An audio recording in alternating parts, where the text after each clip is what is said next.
Okay, tayo po'y mananalangin sa aming Amang Banal. So kung ako ay may maririnig na konting kaluskos o bulungan, hihito po ako at patatapusin ko kayo. Tayo po'y manalangin. Amang Banal na sa langit, maraming salamat po sa buong linggong nagdaan na binigay mo sa bawat isa ng mga anak mong narito. Salamat Panginoon dahil binigyan kanila ng oras at nag-effort silang pumunta rito kahit malayo, Panginoon. Maraming salamat ng mga anak mong narito. I-ready mo yung heart nila sa mag-i-speak na si Pastora B na matouch yung heart nila ng word of the day, Panginoon. Maraming salamat din, Panginoon, sa mga nailuklok mo sa pinakatamataas hanggang sa pinakamababa na pamunuan kami ng ayon sa inyong kaloob, Panginoon. Maraming salamat sa mga anak mo na hindi naka-attend, anumang mga karamdaman nilang pinagdadaanan, Panginoon. In Jesus' name, kiniklaim namin ang bigat ng mga pinagdadaanan nilang problema o karamdaman, Panginoon. Hindi maikli ang iyong kamay upang sila iyong hipuin, Panginoon. Maraming salamat muli sa iyong papurit pagsamba. In Jesus' mighty name, Amen. Amen.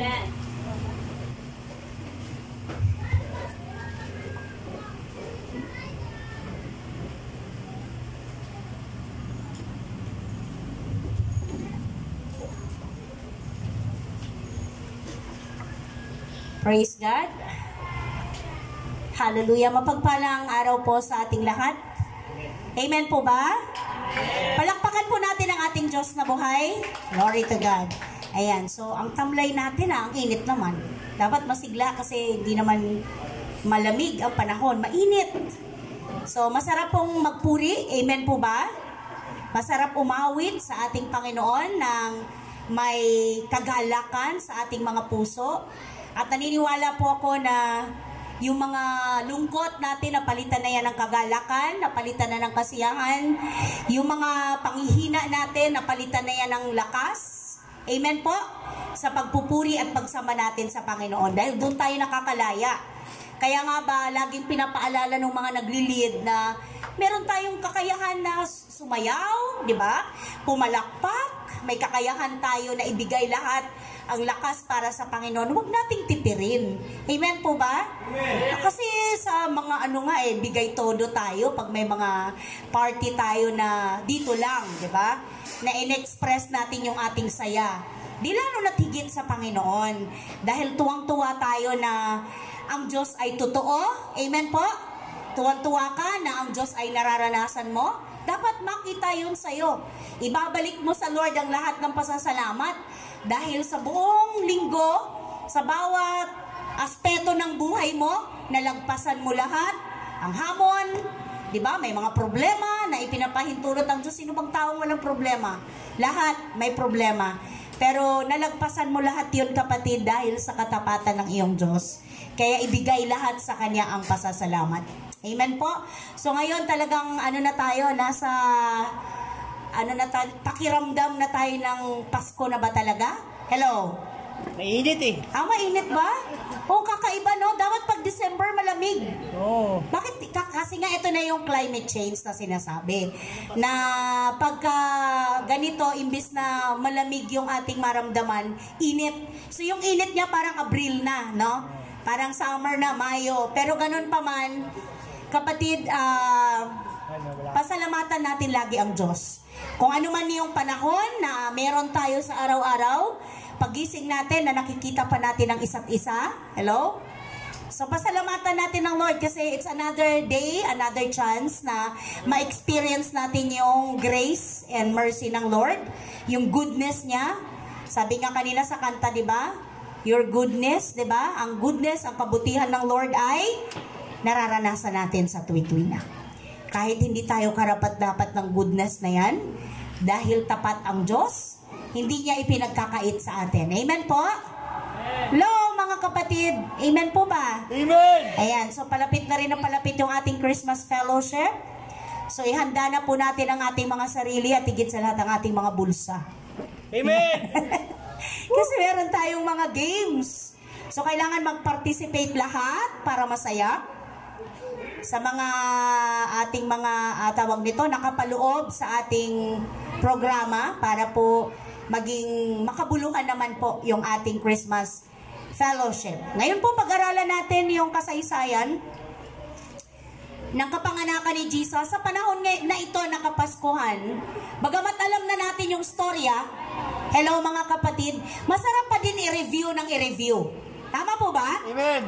Masarap pa rin ulit-ulitin yung kasaysayan, yung nakasaad sa Bible, kung paano ipinanganak si Jesus. Yun po yung pag-aaralan natin ngayon.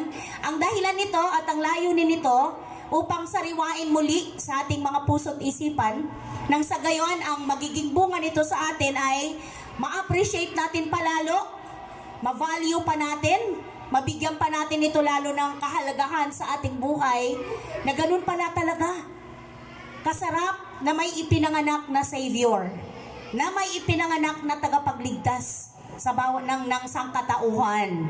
Kanina ang sarap ng inyong mga paliwanag o ang inyong mga bahagi o sharing tungkol sa ating verse.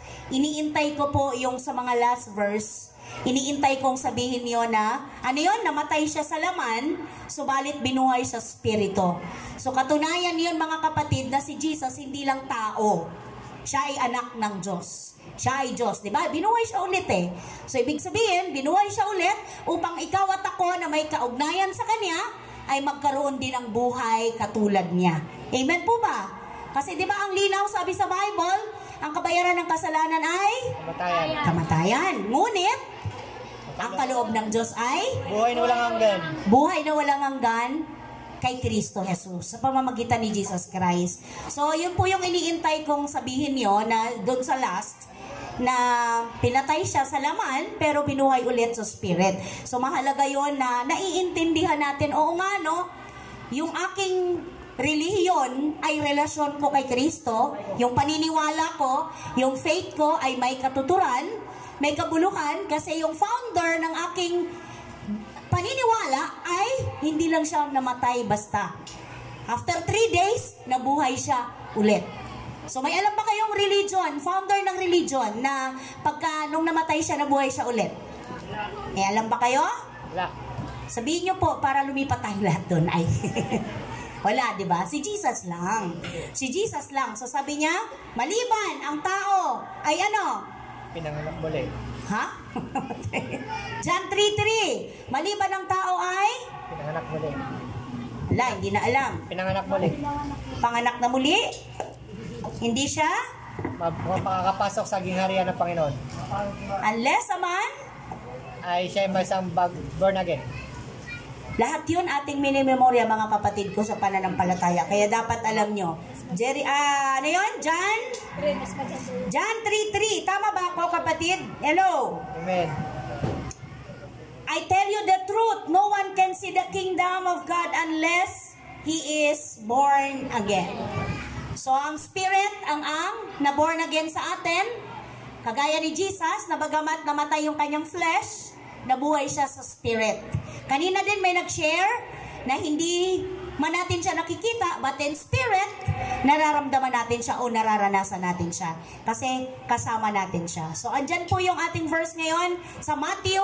Tama po ba? Opo. Matthew chapter 1. Tama po ba ako mga kapatid ko? Amen. Chapter 1 verse 18 to 25. 25.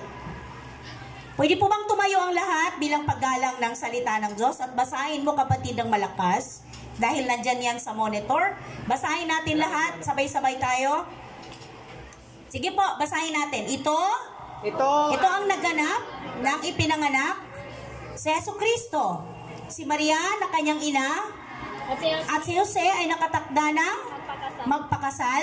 Ngunit bago sila magkasal, nagdalang tao na si Maria sa pamamagitan ng kapangyarihan ng Espiritu Santo.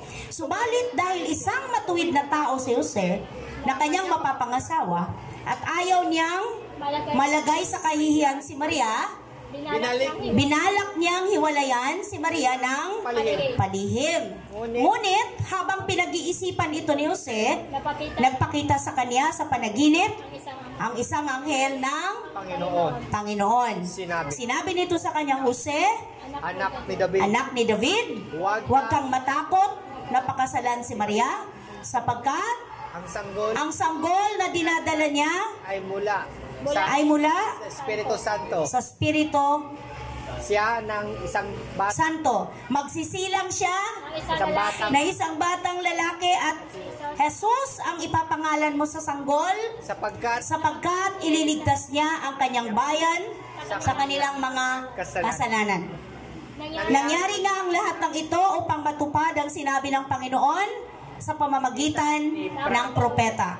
Maglilihi ang isang birhen at magsisilang ng isang sanggol na lalaki at tatawagin itong Emmanuel.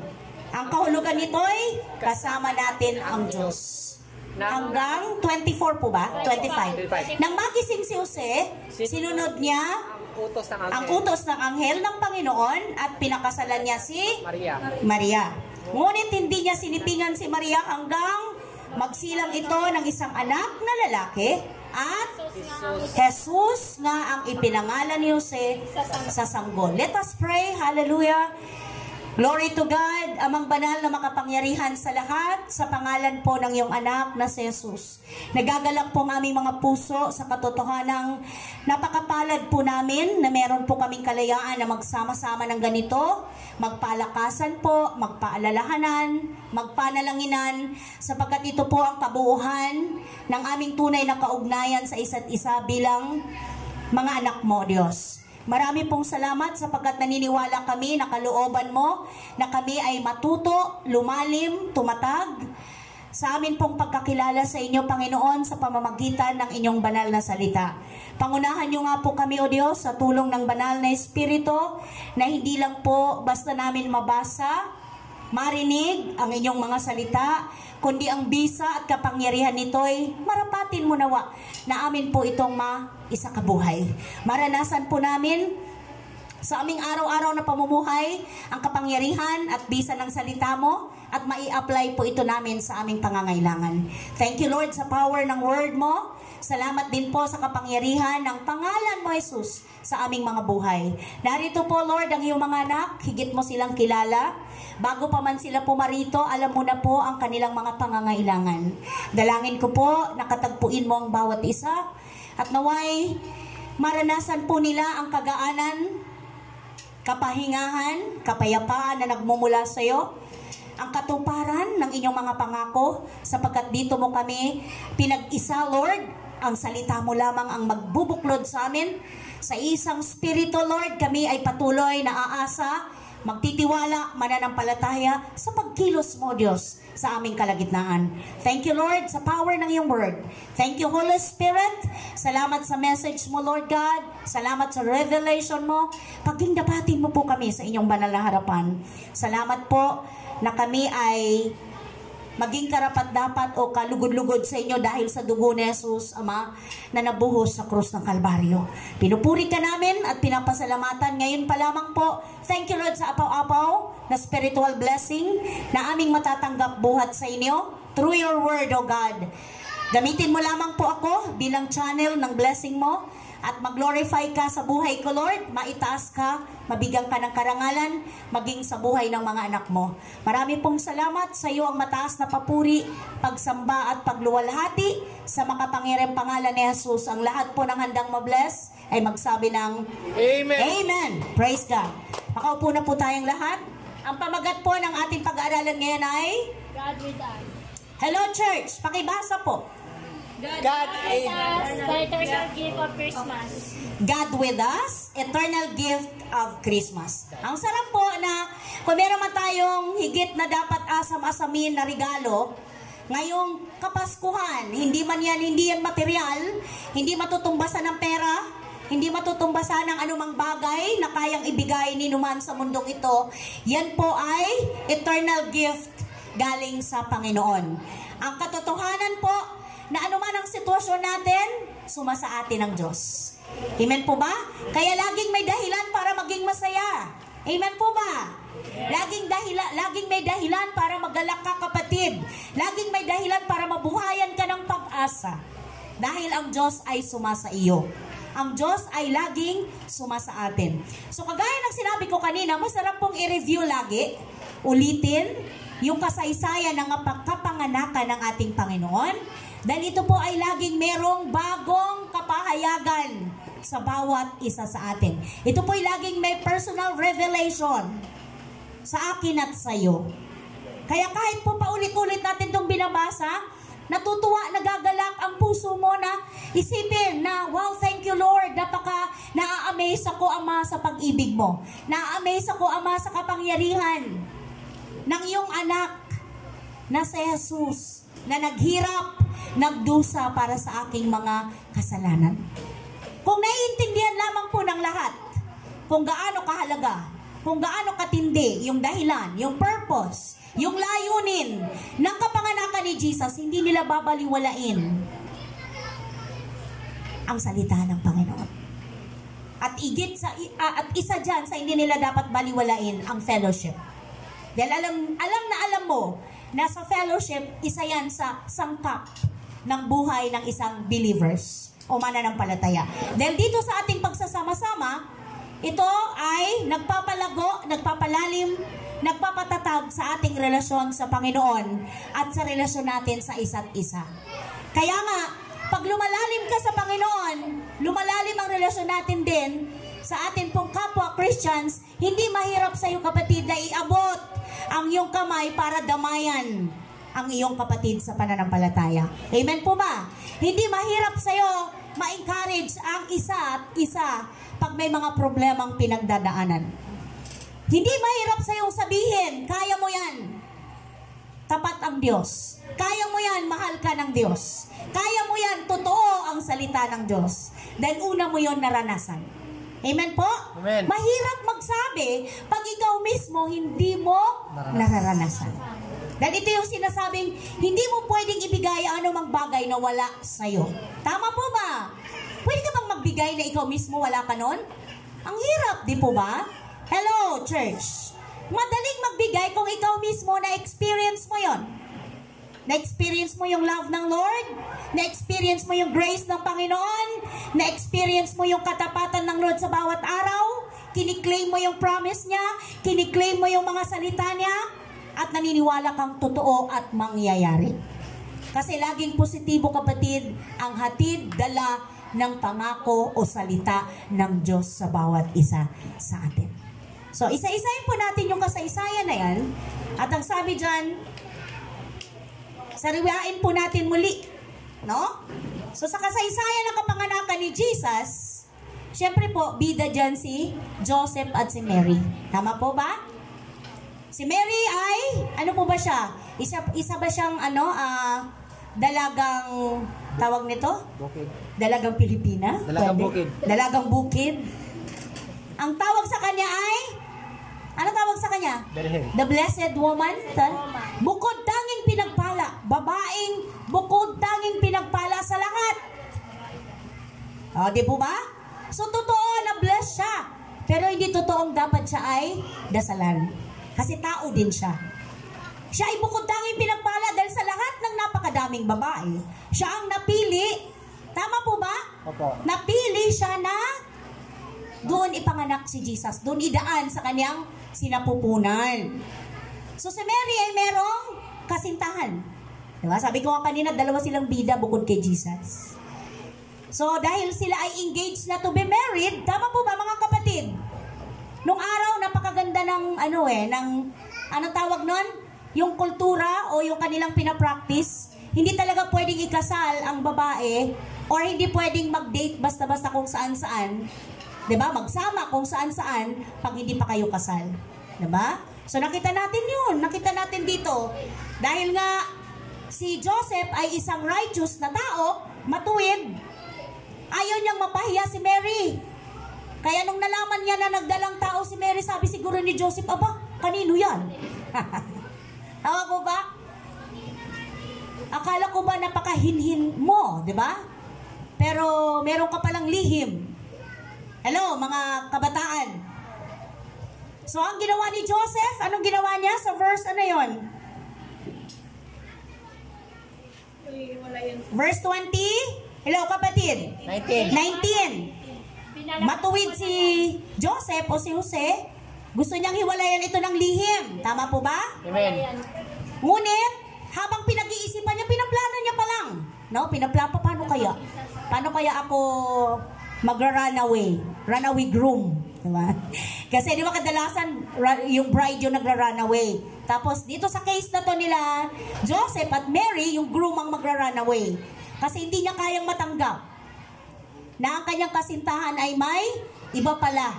Kasi nga, nalaman niya na buntis si Mary.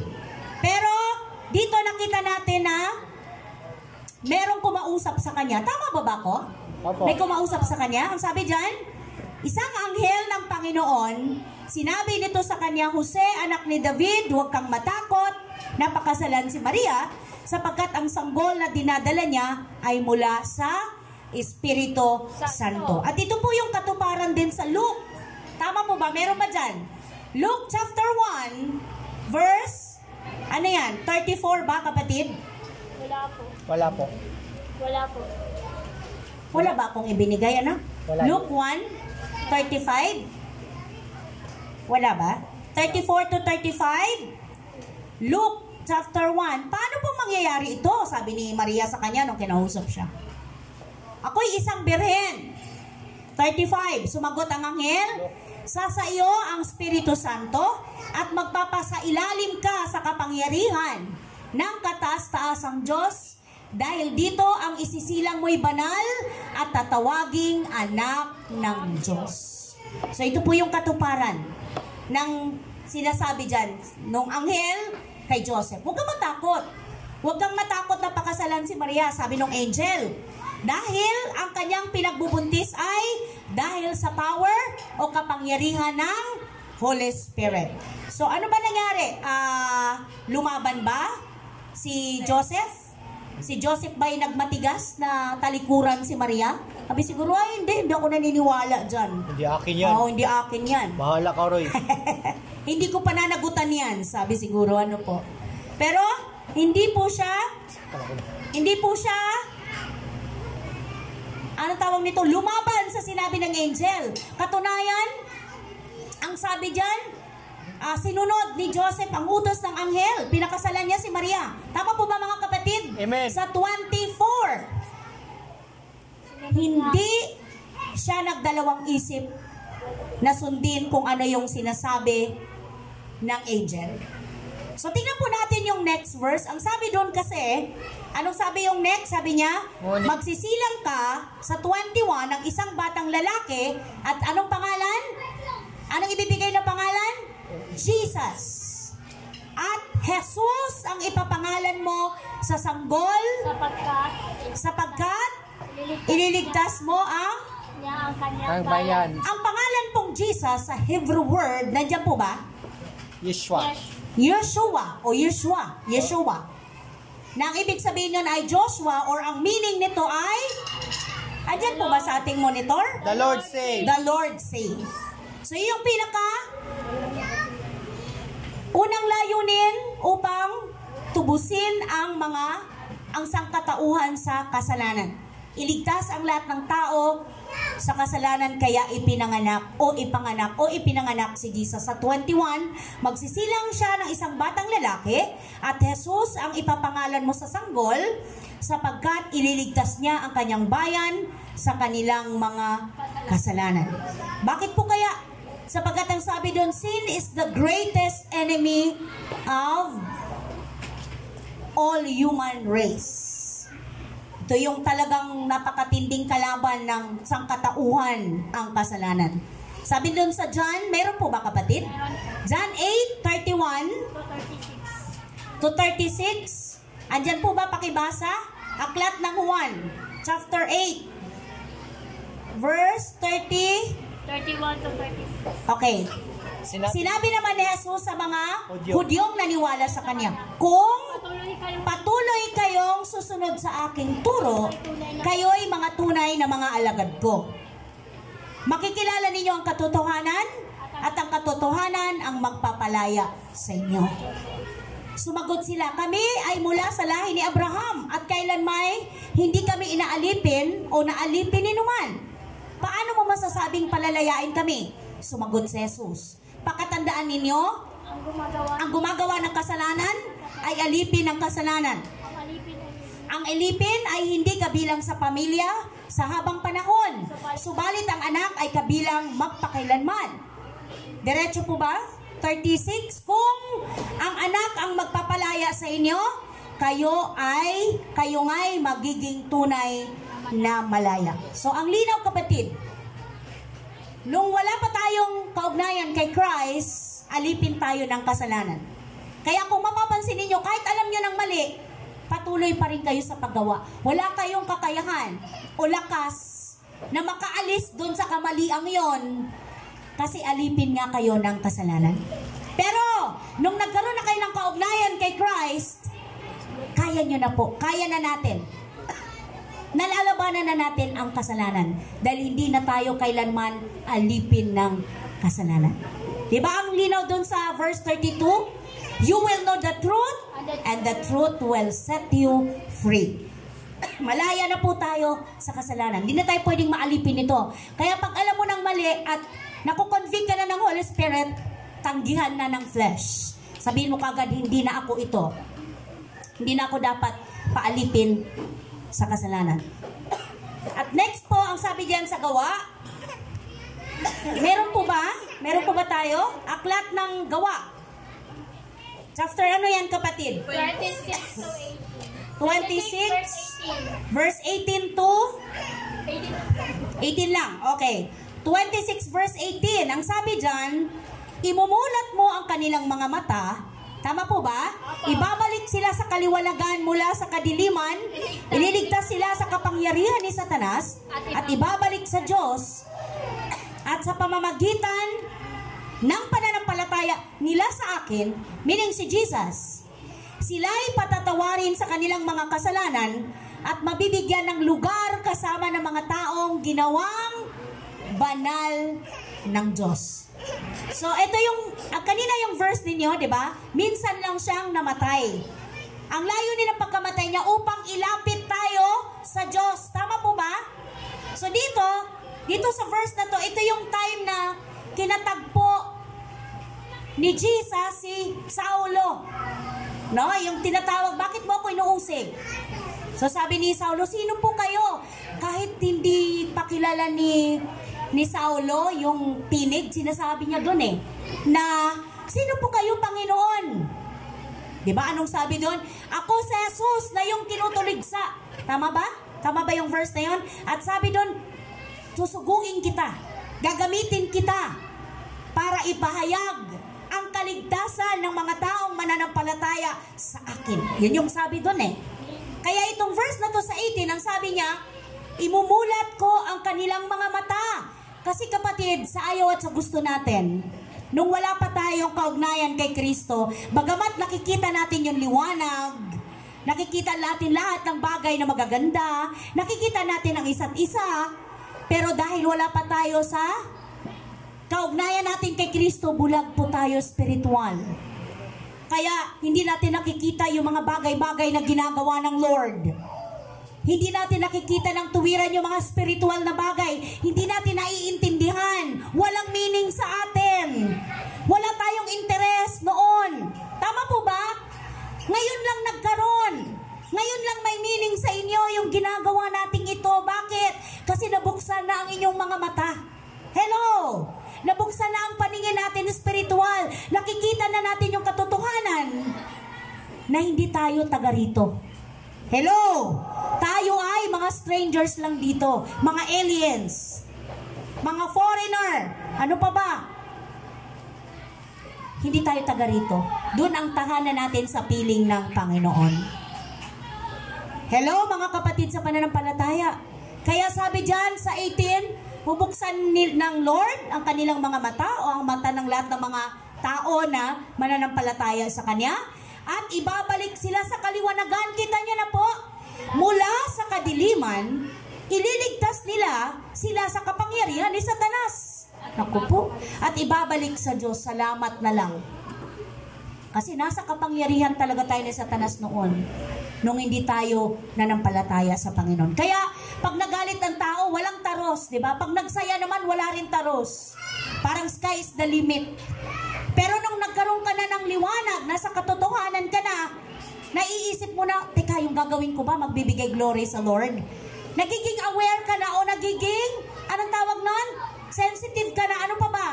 Meron ka ng, tawag nito, kinukonsider mo na, isinasaalang-alang mo na yung kapurihan ng Panginoon. So, hindi puro sarili lang iniintindi mo pag may relasyon ka na sa Lord. Lagi mo nang kinukonsider na, teka muna, ito ba ang magbibigay glory sa Lord o hindi? Matutuwa ba ang Lord dito o hindi? Tama po ba?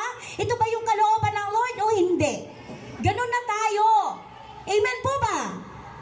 Hello? Ay, hindi pa yata. Ayaw nila mag-agree. Amen po ba? Amen. Alam mo na eh. So, lahat ng desisyon mo, lagi mong isasama ang Diyos.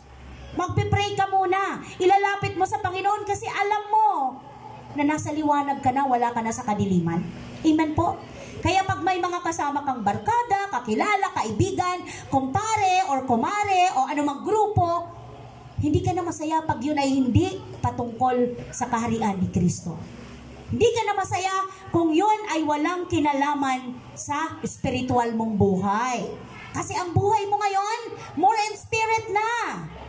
Hindi na more in flesh. Kasi ang flesh dito lang yan, maiiwan, mawawala, mag-fade, mabubulok.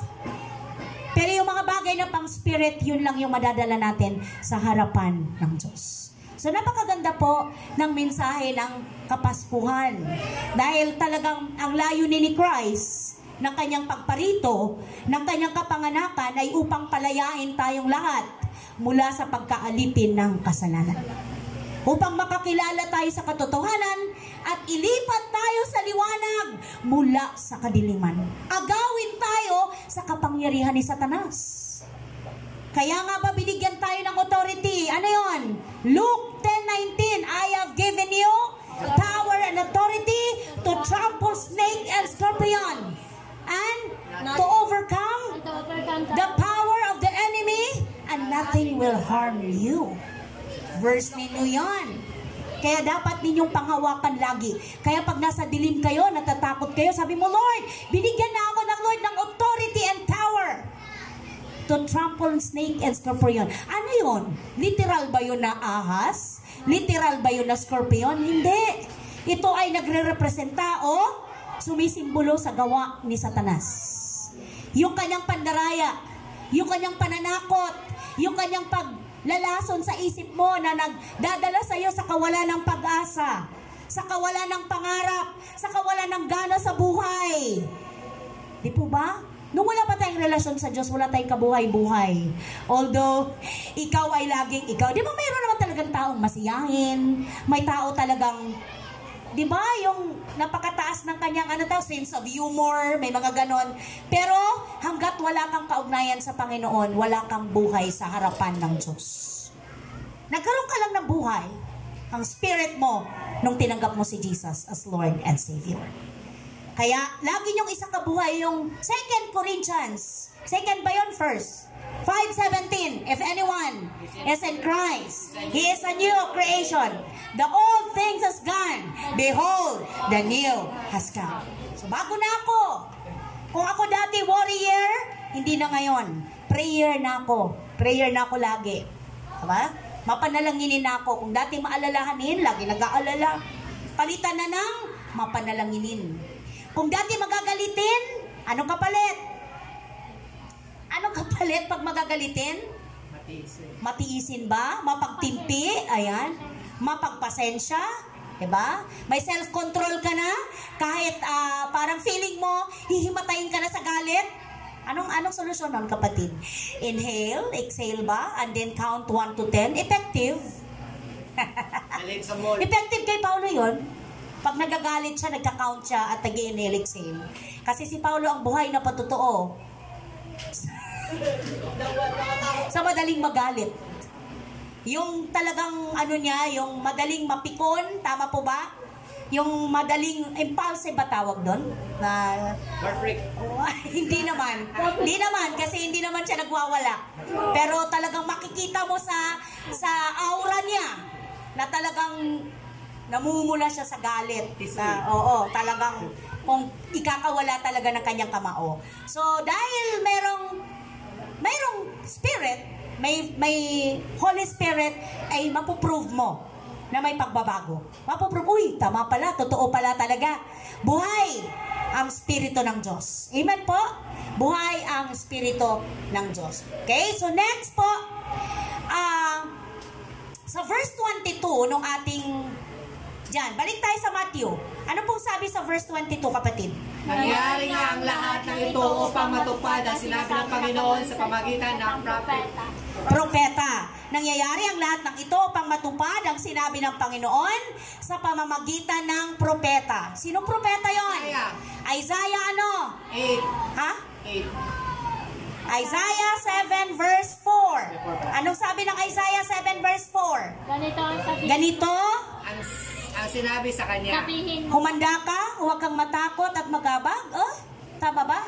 Huwag masisiraan ang loob. Bakit ang layo? Layo nga eh. Hindi yan. Anak, bakit yan ang lumabas? Isaiah. Hindi yan. 7 verse 4. I-check niyo po. Ang layo po ng sinasabi niya. Saang verse ba siya? Isaiah 7 verse? Ay, hindi kasi 4. 14. 14. Tama, kapatid? Ano? Isaiah 7? Oo. Kasi pag 4, Wala mo 14? 14 meron. 7-4, wala? 7:14? 14, yes. 7-4 yung binigay. Oo, wala yung 1. Sorry, anak. Dahil dito si Yahweh mismo ang nagbigay sa inyo ng mga palatandaan. 7:14. Bibigyan ko lang kayo ng tip. Isa ito sa itatanong sa ating games. Saan matatagpuan? Sa aklat. Oo, tandaan nyo yan. Si Pastor yung magpapagames, meron yan. 7:14, Isaiah 7 verse 14. Dahil dito si Yahweh mismo ang magbibigay sa inyo ng palatandaan, maglilihi ang isang dalaga at magsisilang ng isang sanggol na lalaki at tatawagin sa pangalang Emmanuel. So ang tanong, saan matatagpuan? Saang Bible matatagpuan na i-predict or tawag nito, sinabi na maglilihi ganyan, ng isang dalaga. Okay, so dapat tandaan nyo po yung verse na yan. Isaiah 7 verse 14. Kaya pala iba yung verse. Alam nyo po, yung prediction na yan was made, andyan po ba? Was made 700 years before the birth of Christ. Pati ito, pwedeng itanong. This prediction was made 700 years before the birth of Christ. Isipin nyo 700 years bago ipanganak si Christ, pero nagkaroon ng katuparan. So meaning, ang isang propeta na ang kapahayagan ay galing sa Diyos, asahan natin may katuparan o may katotohanan. So nangyari yon, kahit gaano pa katagal nangyari nga ang sinabi ng propeta. So may mga bagay po tayo pag-aaralan dyan, mga ilang mahalagang bagay ng dahilan ng pagsugo o sa pagbigay sa atin ng ating Ama sa Langit ng nag-iisang anak niya. God sent His Son to be a human like us. Totoo po ba yun? Amen. Yes. Ibinigay si Jesus dito sa mundo, dumaan siya sa pagiging tao kagaya natin. At ang katunayan ay nandyan sa John chapter 1 verse 14. Ayan, 14. Yan ang 14. Ano ba siya? Tama po ba, kapatid? Nandyan ba? Naging tao ang salita. Naging tao ang salita at nanirahan sa piling namin. Nakita namin ang kaluwalhatiang tunay na Kanya bilang kaisa-isang anak ng Ama. Siya ay puspos ng kagandahang loob at ng katotohanan. Dito pa lang ma-prove na natin na si Jesus ay tunay na anak ng Diyos. May katuruan kasi, di ba? Na si Jesus ay tao lang. Meron po. Meron, di ba? So, ito ang proof. Kung sabihin sa inyo, sige nga, pahingi nga ng verse na si Jesus ay tunay. Ito, John 1:14. Naging tao. Sino yung tao? Si Jesus. Ang salita at ang nanirahan sa piling namin. Nakita namin ang kaluwalhatiang tunay na Kanya bilang kaisa-isang anak ng Ama. Yung John 1:1, in the beginning was the Word, The Word was God. and the Word was with God, and the Word was God. So malinaw yun. Nasa pasimula, ang salita at ang Diyos ay andun na. Kasama. Kasama ng Diyos ang salita, sapagkat ang salita ay Diyos. Tama po ba? Kaya dapat ninyong tinatandaan yan. Iniintindi, inuunawa, para pagdating ng panahon, maipaglaban ninyo ang inyong pananampalataya. Sa pasimula, ay kasama na ng Diyos ang salita. Nang pasimula, naroon na ang salita ay kasama ng Diyos, at ang salita ay Diyos. Pero sa English maganda, no? In the beginning was the Word, and the Word was with God, and the Word was God. So, ang dali-dali, pagka inano kayo, pagka hiningian kayo ng mga verse, andyan po, malinaw. Okay? As a human person, Jesus sympathizes with our weaknesses. So, dahil tao si Jesus, alam niya ang ating mga kahinaan. Tama po ba, mga anak? Amen. Dahil tao si Jesus, alam niya ang hangganan ng ating kakayahan. Kaya ang sabi dyan, sa verse na ating ibibigay, ano yung next, kapatid? Kaya nga, magpakatatag tayo sa ating pananampalataya dahil meron tayong dakilang pinakapunong pare. May pari pala, no? Talaga may pari. Priest sa ano, na pumasok na sa kalangitan. Doon mismo sa harap ng Diyos. Siya'y walang iba kundi si Jesus na anak ng Diyos. Ang ating pinakapunong paring ito ay nakakaunawa sa ating mga kahinaan sapagkat tulad natin, next, meron yata siya, tinukso siya sa lahat ng paraan, subalit kailan may hindi siya nagkasala. Kaya tuwag tayong mag-atubiling lumapit sa trono ng mahabaging Diyos upang makamta natin ang habag at pagpapala na tutulong sa atin sa panahon ng pangangailangan. Ano yon? Prayer. Kaya huwag kang magdalawang isip mag-pray. Huwag kang magdalawang isip lumapit sa Panginoon. Dahil alam niya, kapatid, alam niya kung ano yung nararamdaman mo. Nasasaktan ka, nahihirapan ka, nagdadamdam ka, nagagalit ka, nagtatampo ka. Si Jesus, alam niya lahat yun. Kaya sabi niya, huwag kayong mag-atubiling lumapit in prayer. Sige, tuloy-tuloy na po tayo para madali. Ano pa yung God sent His Son to set us free from condemnation. Amen. God sent His Son to set us free from condemnation. Upang tayo ay palayain sa parusa ng kasalanan. Ang linaw kasi, di ba sabi, the wages of sin is death, but the free gift of God is eternal life through Christ Jesus. So, ang linaw ng verse na to sa Romans chapter 8, ayan, tama. Kaya nga, wala nang katulang parusa sa mga taong nakipag-isa na kay Kristo Jesus. Sa pamamagitan ng kautusan ng Espiritu nagbibigay buhay, dahil sa pakikiisa natin kay Kristo Jesus, pinalaya na ako mula sa kautusan ng kasalanan at kamatayan. So yung kautusan na tinutukoy dyan, 10 Commandments. Hindi natin kayang sundin yan kahit anong gawin mo. Kaya, si Jesus na ang nagkumpleto. Si Jesus na ang gumawa. Kaya nga, wala nang katulang parusa. Next, anak. Ginawa ng Diyos ang hindi kayang gawin ng kautusan dahil sa kahinaan ng tao. Sinugo niya ang kanyang sariling anak sa anyo ng taong makasalanan upang pawiin ang kasalanan. Sa gayon, hinatulan na niya ang kasalanang umaalipin sa tao. Next. Next po. Ginawa ito ng Diyos Ginawa ito ng Diyos upang ang itinakda ng kautusan ay matupad sa atin. Nakakasunod po ba? na namumuhay Na namumuhay ayon sa Espiritu at hindi ayon sa hilig ng laman. Ang mga namumuhay ayon sa hilig ng laman ay walang pinahalagahan kundi ang mga bagay na ukol sa laman. Ngunit ang mga namumuhay ayon sa Espiritu ay nagpapahalaga sa mga bagay na espiritual kagaya nito. So kung namumuhay ka sa laman, wala kang pakialam sa prayer meeting, sa Bible study, sa praise and worship, wala ang dating sa'yo yun. Pero pag nasa spiritual ka na, lahat ng yan magagawa mo. Ang pagsunod sa hilig ng laman ay naghahatid sa kamatayan, ngunit ang pagsunod sa spirito ay nagdudulot ng buhay at kapayapaan. Kaya nga kapag itinuon ng tao ang kanyang pag-ibig nag-iisip sa mga hilig ng laman, siya nagiging kaaway ng Diyos, sapagkat hindi siya nagpapasakop sa batas ng Diyos. At sadyang hindi niya ito magagawa. Wala na ba? Next pa. At okay na? At ang nabubuhay ayon sa hilig ng laman ay hindi maaring kalugdan ng Diyos. Ngunit, hindi na kayo namumuhay ayon sa laman, kundi ayon sa Espiritu. Sa katunayan, naninirahan sa inyo ang Espiritu ng Diyos. Kung wala sa isang tao ang Espiritu ni Kristo, hindi kay Kristo ang taong yun.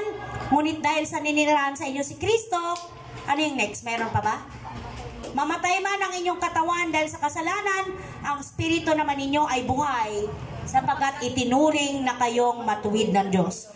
Kung naninirahan sa inyo ang Espiritu ng Diyos na siyang muling bumuhay kay Kristo, kay Kristo, siya ang muling bubuhay sa inyong mga katawang may kamatayan sa pamamagitan din ng kanyang Espiritu na naninirahan sa inyo. May kaugnayan yun sa verse kanina. Napansin nyo? Amen. Na kung mamatay man ang ating lupang katawan, buhay naman ang ating spirit. So sabi dun sa verse kanina, pinatay siya sa laman, ngunit binuhay sa spirit. Upang ang sinuman sa kanya ay merong kaugnayan, o ang sinuman na nampalataya sa kanya ay mabubuhay din naman. Okay, ano yung next? Ayan po, God sent His God sent. Kaya nga mga kapatid, kagaya nung sino yung nag-share kanina, na wala tayong dapat ikatakot. Dahil, napagtagumpayan na ng Panginoon. Hindi na tayo kakatulan dahil sa kasalanan. Hindi ka na paparusahan, kaya hindi ka na dapat matakot sa rapture. Hindi ka dapat matakot sa end ng mundo. Sino nag-share nun? Si JR. Hindi ka dapat matakot sa mga palatandaan na nangyayari sa second coming. Ano yon? Lindol, tagutom, kaguluhan, ano pa? Iba't ibang uri ng sakit. Hindi ka na dapat matakot. Dapat mag-rejoice ka. Yung heart mo, malapit ka na talaga, Lord. Nasa pintuan ka na, Lord. Malapit ka nang dumating. Amen po? Amen. Kasi, there is no condemnation. Sabi dun sa Bible, wala nang hahatol, wala nang kaparusang hatol sa sino mang nakipag-isa kay Christ. Tayong lahat ay may katiyakan na ng buhay patungo sa ating Panginoon. So, God sent His Son to be the way of human to God. Walang ibang daan. Walang dating daan, walang lumang daan, walang bagong daan. Sino ang daan? Jesus. Ano sabi niya? Jesus said, I am the way, the truth. No one comes to the Father except through me. So mga kapatid, malinaw yung mensahe ng Pasko Amen. sa bawat isa sa atin. Tama po ba? Amen. Na nariwa ulit. Alam na natin to pero nireview lang natin. Kasi may bagong revelation ulit ang Lord sa akin at sa iyo. So bigyang halaga natin, ma-appreciate palalo yung Kapaskuhan. Lagi kang magbigay ng time para pasalamatan ng Diyos sa kaligtasang angkin mo ngayon. Anytime, kunin ka man ng Lord. Ano man ang mauna? Yung buhay natin, mag-end, or pagdating ni Christ, sigurado, sa piling tayo ng ating Panginoon. Amen po ba? Amen. Palakpakan natin ang Diyos na buhay. So may challenge po ba, mga kapatid? Anong challenge? Tapos. Pagtatapos, naway, muli tayong napaalalahanan ng tunay na diwa ng Pasko. Tama. Ano man ang kalagayan mo ngayong Pasko, huwag kang malungkot. Tama po ba? Amen. Huwag kang panghinaan ng loob. Ang Diyos ay sumasa iyo. God with us. God is with us. Emmanuel. Emmanuel. Yun yung tunay na kahulugan ng Emmanuel. God with us, so close to us, Emmanuel. Pwede nating i-special number yon sa Sunday. Diba? So, Emmanuel. Maraming mga nanay gusto yung pangalan na Emmanuel, pero hindi nila alam yung meaning. Kasi maganda daw. Blessed daw. Talagang blessed. Okay po? Tayo po ba ay naturuan sa mga oras na ito ng kahalagahan Amen. ng Pasko? Let us pray. Hallelujah. Glory to God. Panginoon, napakabuti mo. Maraming salamat sa power ng word mo. Salamat sa tunay na diwa at kahulugan, ang purpose ng iyong pagkasilang na muli, O Diyos, o muli, o pagkasilang mo, Lord, dahil ikaw, O Diyos, ay tunay na katugunan, pag-asa, naming lahat, dahil kami makasalanan, walang ni isa sa amin ang karapat-dapat sa inyong banal na harapan. Pero dahil sa iyo, Panginoon, kami nagkaroon ng kalayaan, sa lahat ng bandage ng kasalanan. Kami ngayon ay malaya na at taglay namin ang katiyakan ng kaligtasan dahil sa iyo, Panginoon. Pinupuri ka namin at pinapasalamatan. Kayo pong kumumpleto ng message na ito sa puso ng iyong mga anak ngayon. Sa iyong papuri, in Jesus' mighty name, everybody say, Amen. Amen. Amen at Amen. Hallelujah. Yung tights na nila doon sa bahay.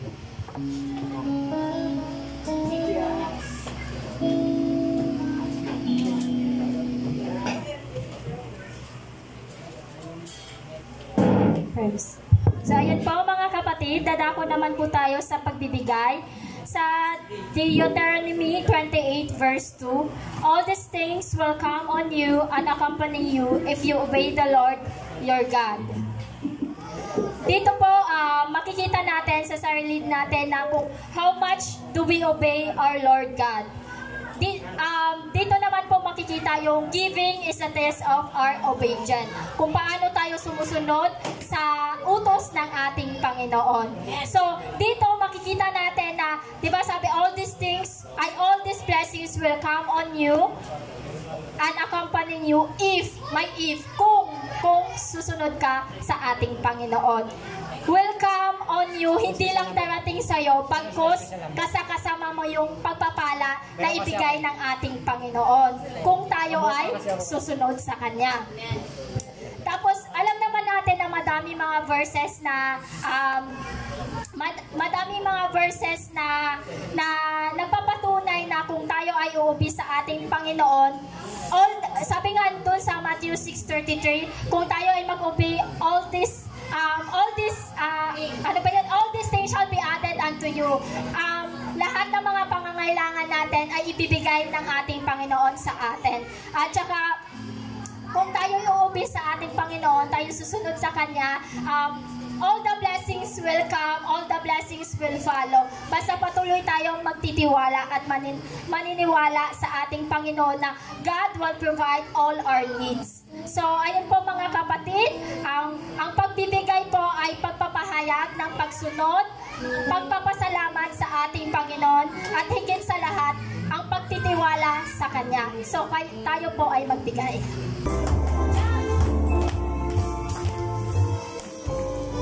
Jesus is the way, the truth, and the life. His banner over me is love. Jesus is the way, the truth, and the life. His banner over me is love. Jesus is the way, the truth, and the life. His banner over me is love. His banner over me is love.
salamat po sa matagumpay na araw na kami po ay nandito, nagsama-sama upang magpuri sa iyo, O Panginoon. Lord, salamat po, Lord God, sa ikapo at kaloob na ito na binibigay ng inyong mga anak. At salamat sa pagpapala na ibinibigay at pinuprovide mo sa bawat isa sa amin.